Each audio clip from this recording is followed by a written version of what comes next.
দেশ বিদেশের ব্যবসা বাণিজ্য আর অর্থনীতির সব খবর নিয়ে আমন্ত্রণ জানাচ্ছি ফ্যালকন বিজনেস রিপোর্টে। আগামী বছরের এপ্রিল থেকে শিল্প কারখানায় গ্যাস সংযোগ দেবে সরকার, কিন্তু দেয়া হবে শুধু বিশেষ অর্থনৈতিক অঞ্চলে।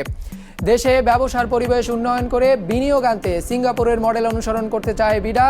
পণ্যের বহুমুখীকরণের উপর নির্ভর করবে পাট শিল্পের ভবিষ্যৎ। এমন সব খবর নিয়েই আমাদের আজকের আয়োজন। আগামী বছরের এপ্রিল থেকে শিল্প কারখানায় গ্যাস সংযোগ দেয়া শুরু হবে, তবে বিশেষ অর্থনৈতিক অঞ্চলের বাইরে এই সুবিধা পাবেন না উদ্যোক্তারা। রাজধানীতে জ্বালানি নিরাপত্তা নিয়ে এক সেমিনারে এমন তথ্য দিয়েছেন বিদ্যুৎ ও জ্বালানি প্রতিমন্ত্রী নসরুল হামিদ। দেশে বিদ্যুতের উৎপাদন ক্ষমতা এখন 15,755 মেগাওয়াট। সরকারের লক্ষ্য 2040 সালের মধ্যে যা 60,000-এ নিয়ে যাওয়ার। এর 21,000 মেগাওয়াটই আসবে কয়লাভিত্তিক কেন্দ্র থেকে, আর 6,000 মেগাওয়াট যোগান দেবে পারমাণবিক বিদ্যুৎ কেন্দ্র। 10 ভাগ আসবে নবায়নযোগ্য জ্বালানি থেকে। কিন্তু সেই পরিকল্পনা কতটা বাস্তবায়ন সম্ভব? আমাদের ডোমেস্টিক কোল নিয়ে চিন্তা করতে হবে, কারণ we have a huge reserve. শুধু ইম্পোর্টেড কোল নিয়ে যদি আমরা থাকি, there is a risk of always international politics and other turmoil. LNG ইম্পোর্টের জন্য আমাদের যা যা ইনফ্রাস্ট্রাকচার তৈরি করা দরকার সেটা করতে হবে। আমাদেরকে নিউক্লিয়ার টেকনোলজি যে সেফলি কিভাবে সেটা আমরা উত্তরণ ঘটাতে পারি দেখতে হবে। কোলের প্রজেক্টগুলো বলা হচ্ছে 21, 19, 23, 24-এর মধ্যে আসবে। আমার ব্যক্তিগতভাবে সন্দেহ আছে এগুলো এর মধ্যে আসবে কিনা। তাহলে আমার কন্টিনজেন্সি প্ল্যান কি হবে? কারণ আমি তো পরিকল্পনা করছি, কিন্তু পরিকল্পনা অনুযায়ী প্ল্যান এতে যদি না হয় তাহলে আমার প্ল্যান বি কি? তাহলে আমি কিসের উপর রিলাই করব? সেগুলো আমাকে দেখতে হবে। নিউক্লিয়ার ব্যাপারে 24 আমরা আশা করছি। আমি ব্যক্তিগতভাবে মনে করি না 24-এর মধ্যে নিউক্লিয়ার আসতে পারবে। শুধু দেশীয় উৎপাদন নয়, চাহিদা মেটাতে পার্শ্ববর্তী দেশগুলোর দিকেও তাকিয়ে সরকার। ভারত থেকে এখন প্রায় 600 মেগাওয়াট বিদ্যুৎ যুক্ত হচ্ছে জাতীয় গ্রিডে। সরকার চায় সামনে নেপাল, ভুটানের কাছ থেকেও এই সুবিধা পেতে। এছাড়া শীতকালে চাহিদার অতিরিক্ত বিদ্যুৎ প্রতিবেশী দেশে রপ্তানির চিন্তাও করছে বিদ্যুৎ বিভাগ। পাশাপাশি 20 ভাগ অপচয় রোধ করেও চাহিদা যোগানের ব্যবধান সামাল দিতে চায় তারা। এই রিজনাল পাওয়ার কিন্তু সবচেয়ে বড় অ্যাডভান্টেজ হয়েছে আমাদের জন্য, যে আমরা কম খরচে বিদ্যুৎ আনতে পারছি দ্রুততার সাথে। এই আকারটা আমরা বড় করতে চাই। লং টার্ম প্ল্যানে হলো হাইড্রো পাওয়ারকে নিয়ে আসবো। ভুটান আমাদের অলরেডি অনবোর্ডে চলে আসছে, ইন্ডিয়া আমাদের অনবোর্ডে চলে আসছে। এখন থেকে ইন্ডাস্ট্রিকে অডিটিং এর আওতায় নিয়ে আসবে, এনার্জি অডিটিং করা শুরু করে দিয়েছে র্যান্ডম, যে আপনার ইন্ডাস্ট্রিকে এনার্জি এফিশিয়েন্ট কিনা। স্টিল ইন্ডাস্ট্রি ওনারা আছেন, সবচেয়ে বেশি ইনএফিশিয়েন্ট ইন্ডাস্ট্রি হলো আমাদের স্টিল ইন্ডাস্ট্রি, এনার্জি সেক্টরে। আপনাদের এখন সময় এসে গেছে আপনাদের এফিশিয়েন্ট করেন। আলোচনায় উঠে আসে শিল্প কারখানায় গ্যাস না পাওয়ার বিষয়ও। গেল কয়েক বছর ধরেই নতুন কোনো সংযোগ দিচ্ছে না সরকার এই খাতে, পর্যাপ্ত মজুদ না থাকায়। এই জ্বালানির চাহিদা সরকার মেটাতে চায় বিদেশ থেকে এলএনজি আমদানি করে। আমি আশাবাদী যে গ্যাসের সমস্যা যেটা কথা বললেন ইন্ডাস্ট্রি যারা মালিকরা, আগামী এপ্রিল মাস থেকে আপনারা আপনাদের ইন্ডাস্ট্রিগুলিতে গ্যাসের সংযোগ পাওয়া শুরু করবেন। যারা ইন্ডাস্ট্রি করে ফেলছেন তাদের ব্যাপারে আমরা কিছুটা কনসিডার করব, বাট নতুন করে প্ল্যানিংয়ে আমরা কোনো সংযোগ ইন্ডাস্ট্রি জোনের বাইরে দিব না, সেটা বিদ্যুৎ হোক বা গ্যাস হোক। শাহাদাত হোসেন, বিজনেস রিপোর্ট, মাছরাঙ্গা টেলিভিশন। ব্যবসার সহজীকরণ নীতিতে সিঙ্গাপুরের মডেল অনুসরণ করতে চায় সরকার। সেই সঙ্গে দেশটিকে কেন্দ্র করে এই অঞ্চলের বাকি দেশগুলোর সঙ্গে বিনিয়োগের ত্রিপাক্ষিক সম্পর্ক গড়ে তুলতে আগ্রহী বাংলাদেশ। এজন্য তাদের সঙ্গে একটি সমঝোতা স্মারকও স্বাক্ষর করতে যাচ্ছে বিনিয়োগ উন্নয়ন কর্তৃপক্ষ বিডা। মঙ্গলবার এক সংবাদ সম্মেলনে এসব কথা জানানো হয়। আয়তনে মাত্র 720 কিলোমিটার আর জনসংখ্যা মোটে 56 লাখ। অথচ এই সিঙ্গাপুরই এখন বৈশ্বিক বিনিয়োগের বড় গন্তব্য, যার পরিমাণ বছরে প্রায় $6,500 কোটি। এই বিনিয়োগ সহজ করতে অন্তত 9টি সংস্থা কাজ করছে দেশটিতে। সব মিলিয়ে সহজ ব্যবসা সূচকে সিঙ্গাপুর এখন দ্বিতীয় গোটা বিশ্বে, যেখানে পৌঁছতে চায় বাংলাদেশও। তাই সরকারের একটি প্রতিনিধি দল গিয়েছিল সেখানে তাদের অভিজ্ঞতা জানতে। আমরা 189টির মধ্যে 176তম দেশ আছি। আমরা আগামী 5 বছরে 2 ডিজিট র্যাঙ্কিংয়ে যাব। সেই জন্য যারা প্রথম এবং দ্বিতীয় অবস্থানে আছে ওই প্রতিষ্ঠানটির সঙ্গে আমরা ফার্দার কোলাবোরেশন করব। We already proposed N MOU with EDB Singapore. Investment প্রমোশনে আমরা সাধারণত 2 দেশের মধ্যে সম্পর্কের কথা চিন্তা করি। যে Bangladesh, Japan, Bangladesh, United States, সেখানে যেটা আসছে, যেহেতু সিঙ্গাপুর একটা হাব, সেহেতু can we think of a trilateral relation. ত্রিপাক্ষিক এই কার্যক্রমে সিঙ্গাপুরের সঙ্গে চীন আর জাপানকেও রাখতে চায় সরকার। কেননা হিসেব বলছে চীন বছরে যত বিনিয়োগ করে তার 40 ভাগই আসে এই অঞ্চলে। এশিয়ার দেশগুলোতে বছরে জাপানের বিনিয়োগ 12,800 কোটি ডলার, যেখান থেকে অন্তত 1 ভাগ আশা করছে সরকার। কেননা এই অঞ্চলে দেশটির বিনিয়োগ গন্তব্যের তালিকায় বাংলাদেশ এখন 20 থেকে 13তে উঠে এসেছে, যাকে আরও এগিয়ে নিতে কাজও শুরু হয়েছে এরই মধ্যে। নাকি আমাদের এখানে কোম্পানি আইন, এটা খুব শিগগিরই আমরা পরিবর্তন করব, কারণ এখানে কোম্পানির জন্য রেজিস্ট্রেশনের যে সময়ের প্রয়োজন হয় এবং এখানে যে ফি ধার্য করা হয়, এখানে আপনারা জানেন যে অথরাইজড ক্যাপিটালের উপর ভিত্তি করে ফি ধার্য করা হয়, কিন্তু সিঙ্গাপুরে অথরাইজড ক্যাপিটালের উপর ফি ধার্য করা হয় না, ওইটা ফ্ল্যাট রেটে কিন্তু ফি ধার্য করা হয়। এখন আমরা যে সমস্ত জিনিস জেনেছি, আমরা কি কি এখানে ইন্ট্রোডিউস করতে পারি, আমরা সেটা দেখব। সেই সঙ্গে শিল্পের দক্ষতা বৃদ্ধিতে সিঙ্গাপুরের সহযোগিতা নেওয়া হবে বলেও জানানো হয় সংবাদ সম্মেলনে। বলা হয়, দেশটির নানিয়াং প্রযুক্তি বিশ্ববিদ্যালয়ে প্রশিক্ষণের ব্যবস্থা করা হবে এদেশের কারিগরি শিক্ষকদের। সৌরভ রহমান, বিজনেস রিপোর্ট, মাছরাঙা টেলিভিশন। পাট শিল্পকে টিকিয়ে রাখতে হলে পণ্যের বহুমুখীকরণের বিকল্প নেই বলে মনে করছেন উদ্যোক্তারা। তারা বলছেন, গতানুগতিক পণ্য দিয়ে পাট শিল্প ভবিষ্যতে বিশ্ববাজারে প্রতিযোগিতায় টিকতে পারবে না। তাই পাটের নতুন পণ্য উদ্ভাবন এবং বাজারজাতকরণের তাগিদ দিয়েছেন তারা। Hirjun Mira report. Carpet, wall mat, mat, glass coaster, bag এমন সব পণ্য তৈরি হচ্ছে বেঙ্গলের এই কারখানায়, যার সবকিছুই পাটের। প্রথমে পাটের সুতা রং করে তা থেকে মেশিনে বেনি তৈরি করা হয়, যার নির্দিষ্ট নকশা অনুযায়ী একটির সাথে আরেকটি জুড়ে দিয়ে তৈরি হয় নানা ধরনের পণ্য। শতভাগ রপ্তানিমুখী এসব পণ্যের গন্তব্য যুক্তরাষ্ট্র আর যুক্তরাজ্য। বছরে 1 থেকে $1.5 মিলিয়ন পণ্য রপ্তানি করে প্রতিষ্ঠানটি।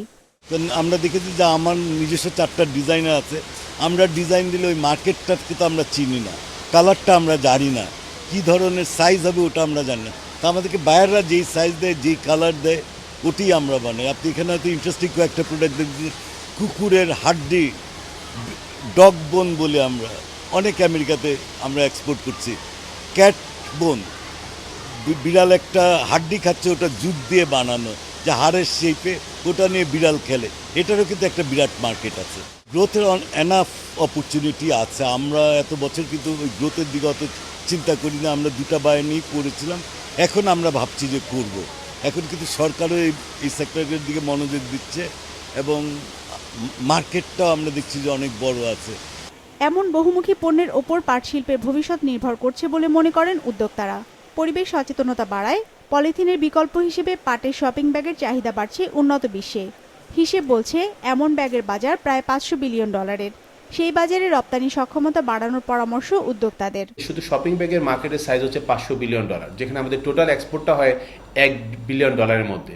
সেখানে যদি আমরা 2 থেকে 3%কে যদি ফোকাস করি এবং আমরা এই ভ্যালুডেড প্রোডাক্টগুলোকে তৈরি করার জন্য প্রতিযোগী দেশের সাথে কম্পিটিটিভ করার জন্য মডার্ন টেকনোলজি বেস ইন্ডাস্ট্রি যদি ডেভেলপ করার সক্ষমতা নিয়ে যেতে পারি, তা আমি তো বিশ্বাস করি যে এটা হচ্ছে $2 থেকে $3 বিলিয়ন মধ্যে আগামী 3 থেকে 5 বছরের জন্য নিয়ে যেতে পারবো।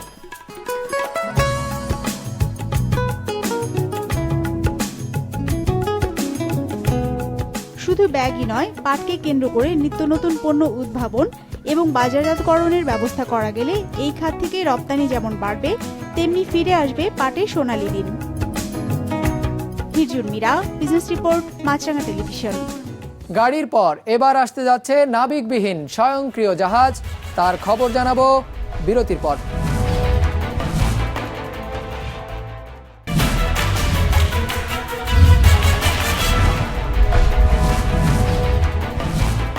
আবারও আমন্ত্রণ ফ্যালকন বিজনেস রিপোর্টে। সাংবাদিকদের জন্য আর কোনো ওয়েজ বোর্ডের দরকারই নেই বলে মন্তব্য করেছেন অর্থমন্ত্রী আবুল মাল আব্দুল মুহিত। সচিবালয়ে news paper owners association of বাংলাদেশের প্রতিনিধিদের সঙ্গে বৈঠক শেষে এই সামাজিক ও আর্থিক অধিকার বঞ্চিত পথশিশু এবং কর্মজীবী শিশুদের জন্য চালানো ব্যাংকিং কার্যক্রমকে কর্পোরেট সামাজিক দায়বদ্ধতা বা সিএসআর এর আওতায় আনার ঘোষণা দিয়েছে বাংলাদেশ ব্যাংক। বাংলাদেশ ব্যাংকের জারি করা এক সার্কুলারে বলা হয়েছে, সুবিধাবঞ্চিত এসব শিশুদের সমাজের মূল স্রোতে নিয়ে আসতে দেয়া যে কোনো আর্থিক সহায়তা এবং ব্যাংক হিসেব খোলা, পরিচালনা করা সংশ্লিষ্ট সব ব্যয় সিএসআর ব্যয় হিসেবে দেখাতে পারবে ব্যাংকগুলো। পথশিশু এবং কর্মজীবী শিশুদের ব্যাংক হিসেবের সঠিক সংখ্যা এখনও জানা না গেলেও দেশে স্কুল ব্যাংকিং হিসেব আছে প্রায় 12 লাখ, যাতে জমা পড়া অর্থের পরিমাণ প্রায় 1000 কোটি টাকার বেশি। গাজীপুরে উদ্বোধন করা হলো নিটল নিরয় গ্রুপের বাণিজ্যিক পরিবহনের ডিসপ্লে সেন্টার। দুপুরে এর উদ্বোধন করেন গ্রুপের চেয়ারম্যান আব্দুল মাতলুব আহমদ। এ সময় প্রতিষ্ঠানের প্রধান নির্বাহী কর্মকর্তা মোস্তাক আহমেদ ও টাটা মোটরসের বাংলাদেশ প্রধান জিতেন্দ্র বাহাদুর উপস্থিত ছিলেন। এ সময় জানানো হয়, 1988 সাল থেকে বাংলাদেশে টাটা গ্রুপের সঙ্গে কাজ করছে নিটল নিরয় গ্রুপ।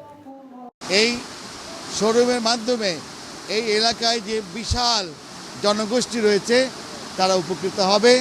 এইখান থেকে বাংলাদেশের বিভিন্ন রাস্তায় ট্রাক, পিকআপ, মিনি বাস চলবে এবং এইটা তাদের ঘরের কাছে নিয়ে আসার জন্যই আজকে আমাদের এই প্রয়াস। আমি আশা রাখি বাংলাদেশে এরকম শোরুম আমরা আরও অনেক জায়গায় আগামীতে করব।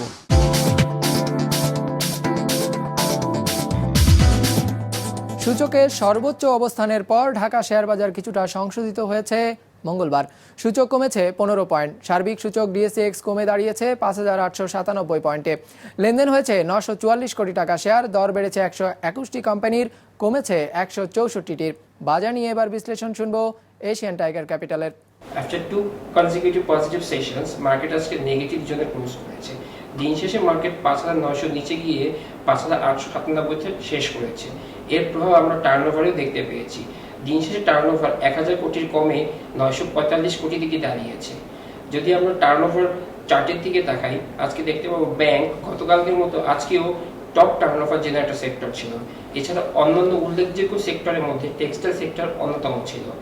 আজকে টপ পারফরমেন্স সেক্টরের মধ্যে উল্লেখযোগ্য ছিল ফুয়েল এন্ড পাওয়ার। অন্যদিকে ব্যাংক আজকে সবচেয়ে ওয়ার্স্ট পারফরমেন্স ছিল। টার্নওভার লিডার ছিল আজকে সিএনএফ, এটি টেক্সটাইল সেক্টরের একটি স্টক। এই স্টকটি আজকে 436 মিলিয়ন টার্নওভার জেনারেট করেছে, যা টোটাল টার্নওভারের 4.6%। এর পাশাপাশি এই স্টকটি আজকে 7% গেইন করেছে। এবার জানাবো শেয়ার বাজারে কয়েকটি কোম্পানির খবর। প্রাইম ইসলামী লাইফ ইন্স্যুরেন্সের প্রিমিয়াম আয় কমেছে। চলতি বছর পরপর 2 প্রান্তিকে আয় কমার ঘোষণা দিয়েছে কোম্পানিটি। ঢাকা স্টক এক্সচেঞ্জে দেয়া ঘোষণা অনুযায়ী প্রাইম লাইফ প্রথম প্রান্তিকে প্রিমিয়াম আয় কম হয়েছে 31 কোটি 23 লাখ টাকা, আর দ্বিতীয় প্রান্তিকে আয় কম হয়েছে 10 কোটি 97 লাখ টাকা। সব মিলিয়ে প্রিমিয়াম আয় কমেছে 42 কোটি 20 লাখ টাকার। তহবিলের পরিমাণ দাঁড়িয়েছে 753 কোটি 33 লাখ টাকা। একই সাথে কোম্পানিটি 2016 সালের জন্য 25% নগদ লভ্যাংশ ঘোষণা করেছে। এদিকে ইন্স্যুরেন্স খাতের আরেক প্রতিষ্ঠান সোনার বাংলা ইন্স্যুরেন্সের উদ্যোক্তারা ব্লক মার্কেট থেকে মোট 6,24,000 শেয়ার কেনার ঘোষণা দিয়েছেন। এর মধ্যে কোম্পানির কর্পোরেট পরিচালক মডার্ন ওয়াশিং এবং ডাইং কিনবে 2.5 লাখ শেয়ার। 2 লাখ শেয়ার কিনবেন উদ্যোক্তা পরিচালক রুহুল আমিন। বর্তমানে উদ্যোক্তাদের হাতে রয়েছে কোম্পানিটির 29 ভাগ শেয়ার, প্রাতিষ্ঠানিক বিনিয়োগকারীদের হাতে রয়েছে 26 ভাগ, আর সাধারণ বিনিয়োগকারীদের কাছে রয়েছে 44 ভাগ শেয়ার। চালকবিহীন গাড়ির কথা জানা আছে কম বেশি সবারই, তবে শুধু রাস্তায় নয়, স্বয়ংক্রিয় পরিবহন ব্যবস্থা গড়ে উঠছে সমুদ্রপথেও। তার জন্য অপেক্ষা করতে হবে আর মাত্র 2 থেকে 3 বছর। কার্গো বোঝাই জাহাজ ছুটছে সমুদ্রপথে, মাঝে এক বন্দরে মালামাল নামিয়ে যাচ্ছে আরেক বন্দরে। কিন্তু অবাক করা বিষয় হলো, সেই জাহাজে কোনো নাবিক নেই। তার বদলে শত বা হাজার মাইল দূরের কোনো একটি কক্ষ থেকে সেটি নিয়ন্ত্রণ হচ্ছে এইভাবেই। Lost connection for vessel RR9835. Suggested course of action. Diagnostics. Commands. Proceed. ভবিষ্যতে সমুদ্রে বাণিজ্যিক জাহাজ কিভাবে পরিচালিত হবে তার চিত্রই তুলে ধরেছে বিখ্যাত গাড়ি নির্মাতা প্রতিষ্ঠান Rolls Royce.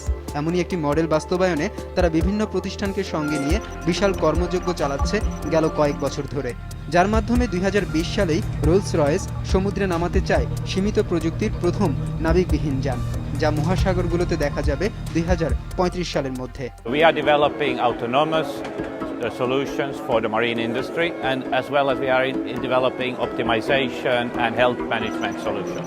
Some of the key areas that we are focusing on at the moment with our development is around the ecosystem of the future maritime world. কিভাবে চলবে নাবিকবিহীন জাহাজ? রোলস রয়েসের পরিকল্পনা অনুযায়ী এসব নৌযানে থাকবে ইনফ্রারেড ডিটেক্টর, উচ্চ রেজুলেশনের ক্যামেরা আর laser sensor, যার মাধ্যমে জাহাজের অবস্থান সহ যাবতীয় তথ্য তাৎক্ষণিকভাবে চলে আসবে নিয়ন্ত্রণ কক্ষে। চাইলে সেখান থেকেই জাহাজের গতিপথ পরিচালনা করা যাবে, অথবা চলবে আগে থেকে নির্ধারিত পথে স্বয়ংক্রিয়ভাবেই। Everything that happens on board the ship will be logged, monitored, and actually controlled from shore center. I think one of the interesting things we will see are that digital marketplaces will take a much stronger role in the marine industry. শুধু Rolls Royce নয়, এমন জাহাজ নামানোর প্রতিযোগিতায় আছে নরওয়ের প্রতিষ্ঠান ইয়ারা। 2019 সালের মধ্যে দূরনিয়ন্ত্রণ প্রযুক্তিতে সামুদ্রিক এই যান পরিচালনা করতে পারবে তারা। 2020 সালের মধ্যেই যা স্বয়ংক্রিয়ভাবে চলতে সক্ষম হবে। শুধু জাহাজ নয়, মালামাল উঠানো নামানো থেকে শুরু করে বন্দরের গোটা কার্যক্রমই স্বয়ংক্রিয় পদ্ধতিতে নিয়ে আসার পরিকল্পনা তাদের। বলা হচ্ছে এমন প্রযুক্তি ভবিষ্যতে সমুদ্রে পরিবহন খরচ কমিয়ে দেবে। শুধু তাই নয়, দুর্ঘটনাও এড়ানো যাবে, কেননা মার্কিন কোস্টগার্ডের হিসেবে সমুদ্রগামী যানে 96% দুর্ঘটনাই ঘটে অসতর্কতার কারণে। সেই সঙ্গে দক্ষ কর্মীর অভাব তো রয়েছেই। ফয়সাল শোভন, বিজনেস রিপোর্ট, মাছরাঙা টেলিভিশন। আমাদের যে কোনো পর্ব নিজেদের সুবিধাজনক সময়ে দেখতে সাবস্ক্রাইব করুন বিজনেস রিপোর্টের ইউটিউব চ্যানেল। ফেসবুক পেজে লাইক দিয়ে আপডেট থাকুন ব্যবসা বাণিজ্যের আলোচিত সব ঘটনা সম্পর্কে। আর আপনাদের মতামত জানান ইনবক্সে। আজ এটুকুই, বিদায় নিচ্ছি, ভালো থাকবেন।